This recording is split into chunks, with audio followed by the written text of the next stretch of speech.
नोङो सरकारसो बिटिसि सरकार बिटिसि सरकारनि कालचारेल डिपार्टमेन्ट आरो सिनेमा आरो थियेटार डिपार्टमेन्ट बे मोननै डिपार्टमेन्टनिफ्राय सिनेमा आरो थियेटार थाबाय बाव एक्टर एक्ट्रेसनो होनो हालायबाय आरो कालचार डिपार्टमेन्ट बावबो बेनिफ्रायबो कालचारेल जायफोर मेथाइ खनग्रा एक्टिभिटियाव थानाय बेनो माने डिपार्टमेन्टेलिसो होनायखौ फोसावदों आं बान्था होनाय जागोन गभर्नमेन्टनिफ्राय डिपार्टमेन्टनिफ्राय नै जोङो बेसिकेलि ग्रेन्डनि नैथियाव गोजाम थागोन गोजामनो होग्रोगोन जोङो जायफोरना अनेक बोसोर जाबाय बिराद मोजां पारफरमेन्स खालामो माने एइलिं आर्टिस्ट होननाय मोनसे माबा थागोन आरोखि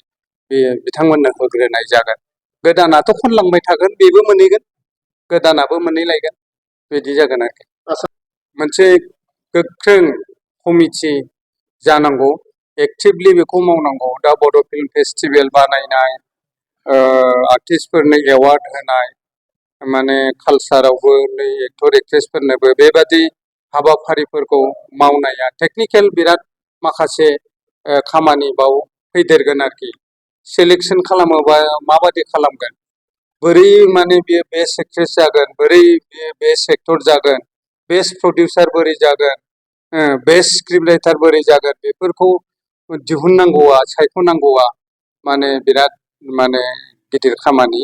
नङाबा बेखौ लानानै बिराद नांलाय खमलाय जागोन सोर सायख'आ बेखौ बेथ' बेस्ट एक्ट्रेस जानो नाङामोन माबा नाङामोन अनेक बेबादि माबा आरोखि दा बेनिखायनो बे जेला बिनि जों माबा कमिटि दागोन जुरि बर्ड दागोन बे समाव बिराद सानै हयै दानांगोन जाहाथे माने बिथांमोन सायख'नायखौ रावबो डिसपुट खालामनो हाया भुल हमनो हाया बेबादि आरोखि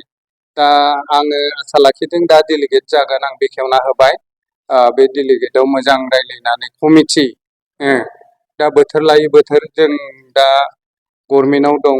जोंजों जाहाथे रायज्लायनो उसुखुथु जाया उसुबिदा जाया बेबादि मोनसे मोजां कमिटि गोख्रों कमिटि दाना लाजानायखौ आङो लुबैदों जाहाथे बे बोसोरबायाव मावनो गोनां आद्रा थानाय थांनाय गभर्नमेन्टनि आद्राखौबो जाहाथे मावनो हायो गोदान आरोबाव खामानि मोजां मोजां जाहाथे मावलांनो हायो बेफोरखौनो आसा लानाय जादों आरोखि